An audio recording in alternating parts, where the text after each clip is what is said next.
வணக்கங்க. இது நிழல். எல்லாம் எப்படி இருக்கீங்க? வீடியோ போட்டு ஒரு 10-15 நாள் ஆயிடுச்சுங்க. மழை காலம் வேறு. நானும் ஊரில் இல்லை, வெளியே போயிட்டேன். மழையெல்லாம் வண்டி பார்த்து ஜாக்கிரதையாக ஓட்டிகிட்டு இருக்கீங்களா? போன கிளாஸில் வந்து நம்ம டர்ட் டிரைவிங் பற்றி தான் பேசிகிட்டு இருந்தோம். இந்த கிளாஸில் வந்து பார்த்திங்கன்னா, நான் போன டைம் இந்த மழை ரெயின் சீசனில் வந்து ஃபேஸ் பண்ணோட சின்ன ஒரு இதுதான் வந்து உங்களுக்கு இப்போ கிளாஸில் எக்ஸ்பிளைன் பண்ண போகிறேன். சிட்டி டிரைவிங்கில் மலையில் வந்து ஓவர்டேக்கிங் பண்ணுறேன். நம்மளை ஓவர்டேக் பண்ணுறாங்க இல்லையா, 2 வீலர்லேயோ 4 வீலர்லேயோ, அதை பற்றி தான். ஓவர்டேக்கிங் என்ன சார் இருக்குது? அதுதாங்க எல்லாமே இருக்குது. ஒருத்தர் ஓவர்டேக் பண்ணும்போது என்னென்ன ப்ரொசீஜர் ஃபாலோ பண்ணணும், மலையில் எங்கேங்க சார் ஃபாலோ பண்ணுறது? வீட்டுக்கு போனால் போதும், ஹெவி டிராஃபிக்கு 3 மணி நேரம் 4 மணி நேரம் லைனில் நின்று கிளச் அமுத்தி லெஃப்ட் காலெல்லாம் போச்சுங்க சார். இது எப்படிங்க சார் ஃபாலோ பண்ணுறது? ரோடு எங்கே, தண்ணி எங்கேன்னு எங்களுக்கு தெரியல. நீங்கள் சொல்கிற நார்ம்ஸ் எல்லாம் எப்படிங்க சார் ஃபாலோ பண்ணுறது? இதெல்லாம் வந்து ஸ்டூடெண்ட்ஸ் கேட்கக்கூடிய கேள்விகள். ஆக்சிடெண்ட் ஆச்சுன்னா, வண்டி கமுந்தாவோ, இல்லை உங்கள் வண்டி மேலே இன்னொரு வண்டி மோதுனாவோ, இல்லை நீங்கள் இன்னொரு வண்டி போய் மோதுனாலோ, ப்ரொசீஜர்னு ஒன்று இருக்குது இல்லையா? உங்களை முதல்ல வெளியே எடுக்கணும், ஆம்புலன்ஸில் ஏற்றணும், ஹாஸ்பிட்டலில் கொண்டு போகணும், டாக்டர் ட்ரீட்மெண்ட் கொடுக்கணும், உங்களை பிழைக்க வைக்கணும். இதெல்லாம் ப்ரொசீஜர். எடுத்துக்கொண்டு நேரம் ஆஸ்பத்திரியில் குப்புன்னு போட்டால் டாக்டர் அப்படியெல்லாம் பார்க்க மாட்டாங்க இல்லையா?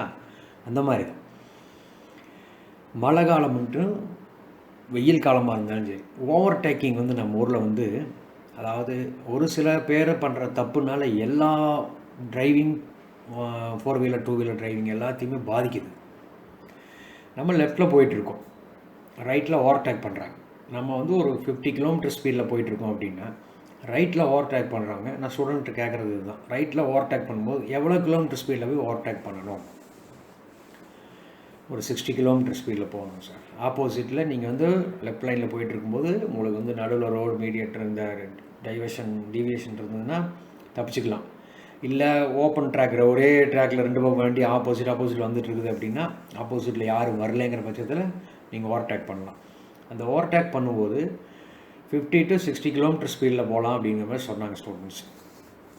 நான் அதை தான் உங்கள்கிட்ட கேட்குறேன். எவ்வளோ கிலோமீட்டர் ஸ்பீடில் ஓவர்டேக் பண்ணணும், எப்படி பண்ணணும் அப்படிங்கிறது.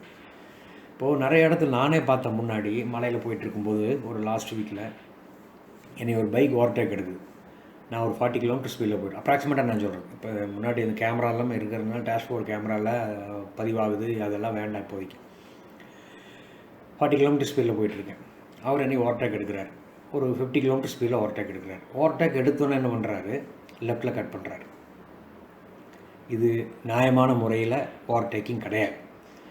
ஏன்னா ஒரு வண்டி நீங்கள் ஓவர்டேக் பண்ணும்போது குறைஞ்சபட்சம் ஒரு 70 கிலோமீட்டர் ஸ்பீடில் ஒரு 60 கிலோமீட்டர், இப்போ நான் 40 கிலோமீட்டரில் போயிட்டுருக்கேன்னா ஒரு 60 கிலோமீட்டரில் எடுங்க. 50 கிலோமீட்டர் நீங்கள் எடுத்தாலும் தயவு செஞ்சு கட் பண்ணாதீங்க. ஏன்னா உங்களுக்கு என்னை ஓவர்டேக் பண்ணும்போது நான் 40 கிலோமீட்டர் ஸ்பீடில் போயிட்டுருக்கேன். நீங்கள் ஓவர்டேக் பண்ண லெஃப்ட்டில் எடுத்திங்கன்னா உங்களுக்கு வந்து நேரம் ஆகிடுச்சுங்க.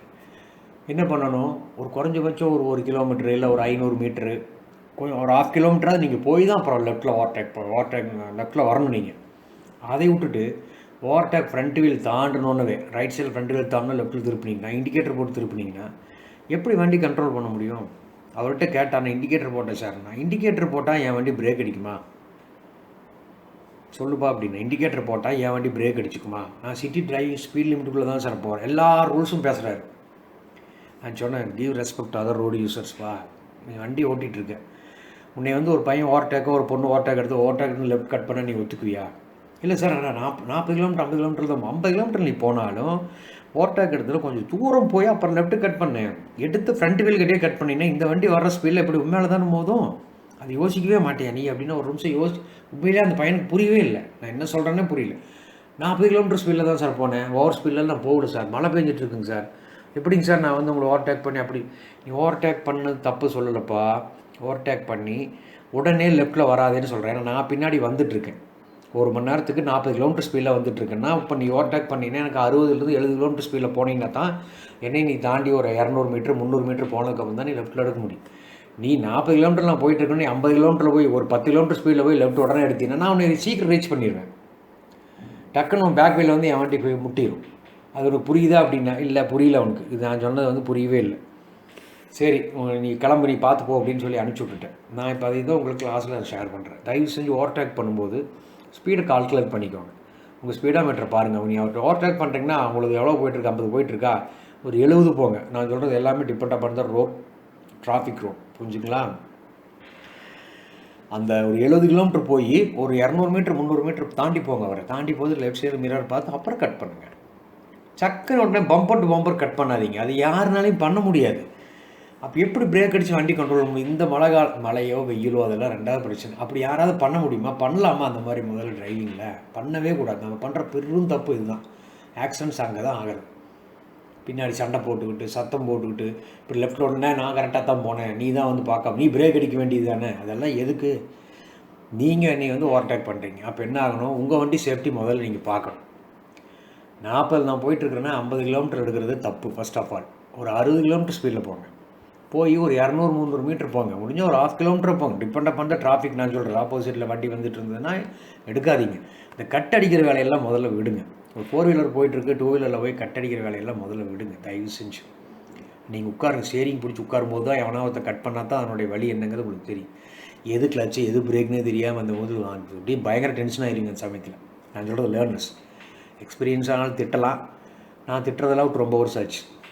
எதுக்கு நான் பிபி சுகரெல்லாம் ஏற்றிக்கிட்டு டென்ஷனாகி கத்திக்கிட்டு சொல்லலாம், அவ்வளோதான். அதுக்கப்புறம் அவங்கவுங்க தலையெழுத்து தான். நான் கரெக்டாக போயிட்டுருக்குறேன். அதேமாதிரி ஒவ்வொருத்தரும் கரெக்டாக போகணும்னு நினச்சாங்கன்னா ஆக்சிடென்ட்ஸை குறைக்கலாம். சரிங்களா? இன்றைக்கி வந்து ஓவர்டேக்கிங் மட்டும் தான் சொல்லியிருக்கேன். ஓவர்டேக் பண்ணும்போது தயவு செஞ்சு லெஃப்ட்டில் போயிட்டுருக்கிற வண்டியை ரைட்டில் ஓவர்டேக் பண்ணுங்கள். முடிஞ்சால் கையை காமிச்சிங்கன்னா அவர் கொஞ்சம் ஸ்லோ பண்ணிக்குவார். அதே மாதிரி நீங்கள் அவர் லெஃப்ட்டில் போயிட்டுருக்கிற நீங்கள் ரைட்டில் ஓவர்டேக் பண்ணி உங்களுக்கு லெஃப்ட்டில் போக வேண்டிய சூழ்நிலை வந்து ஓவர்டேக் பண்ணாதீங்க, விட்டுருங்க. அவர் பாட்டுக்கு அவர் போட்டு நீங்கள் நிதானமாக பின்னால் லெஃப்ட்டில் போய் மறுபடியும் கை காமிச்சு லெஃப்ட் சைடில் திரும்பிக்குவோம். ஓவர்டேக் பண்ணி போய் இண்டிகேட்டர் போட்டு திருப்பினீங்கன்னா அது என்ன நாயன்னு தெரியல. எப்படி பின்னாடி வர்றவங்க எங்கே நிறுத்துவாங்க, அவங்களுக்கு பின்னாடி வர்றவங்க என்ன நிறுத்துவாங்க?